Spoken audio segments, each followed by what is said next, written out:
Umani ng batikos ang Cool Pulse matapos kumalat ang bahagi ng kanilang podcast na tumalakay sa mga badyaw.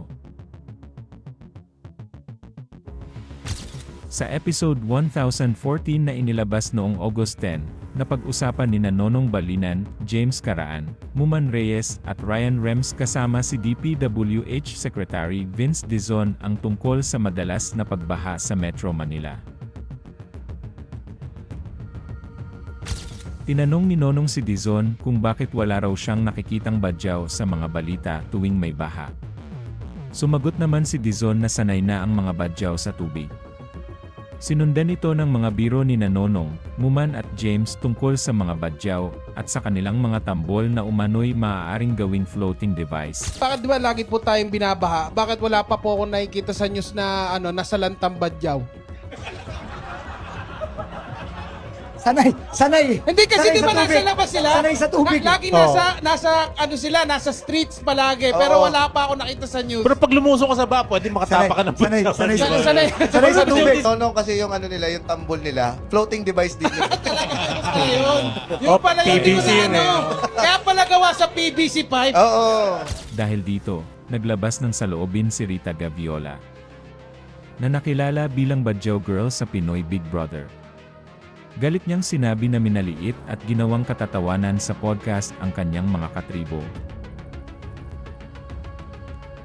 Grabe kayo sa mga badyaw, ani Rita. Pinuligsa rin niya ang biro tungkol sa posibilidad na makatapak ng badyaw kapag lumusong sa baha. Ano tingin niyo sa amin, mga basura? Dagdag niya, Grabe kayo sa mga badyaw, ha? iginiit ni Rita na pare-pareho lamang silang mga Pilipino at tao, kaya hindi dapat minamaliit ang mga badyaw. Hindi nyo kami pinapalamon para bastusin nyo kami, mariin niyang pahayag. Unang-una sa lahat, di nyo kami pinapalamon, di nyo kami pinapakain para bastusin namin kayo.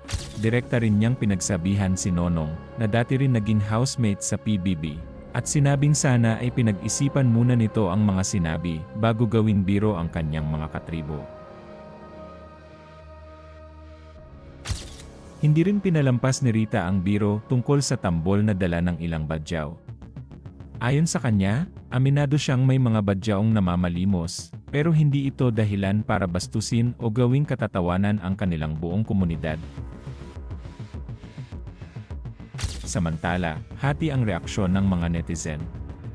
May mga sumuporta kay Rita at nanawagang maging maingat sa paggamit ng mga katutubo bilang katatawanan. Ngunit mayroon ding nagsabing comedy podcast ang Cool Pulse at hindi dapat seryosohin ang mga biro. May ilan ding netizen na nagbahagi ng kanilang masasamang karanasan sa ilang badyaw, partikular sa panghihingi ng limos.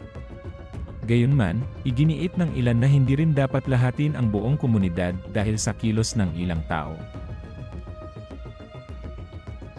Nakilala si Rita Gaviola matapos mag-viral ang kanyang larawan habang namamalimos sa Pahiyas Festival sa Lokban, Quezon noong 2016. Nang taon din yon, naging housemate siya sa Pinoy Big Brother at kalaunan ay pumasok sa showbiz at social media. Sa kasalukuyan, isa na siyang asawa at ina.